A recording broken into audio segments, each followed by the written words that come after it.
ಬಳಪ ಹಿಡಿದ ಭಗವಂತ ಇರುತ್ತಾನೆ ನಮ ಸುತ್ತ ಅವತಾರ ನಾನಾ ರೂಪವೋ ನಮ್ಮೆಲ್ಲ ಹಣೆ ಬರಹ ತಿದ್ದಿ ಬರೆಯಲು ಕತ್ತಲೆಯಿಂದ ಬಂತ ನಮ್ಮ ಕೈಯ ಹಿಡಿಯುತ್ತ ಕರೆದೊಯ್ದ ಬೆಳಕು ತೋರಲು ದಯವಾಗಿ ಗದರೋದು ನಮ್ಮ ಬೆಳೆಸಲು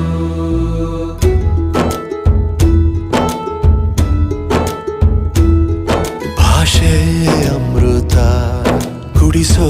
ತಾಯಾಗಿ ಭಾಷೆ ಅಮೃತ ಕುಡಿಸೋ ತಾಯಾಗಿ ಭವಿಷ್ಯ ಬರೆವಂತ ತಂದೇನೋ ಆಗಿ ಬರೆವ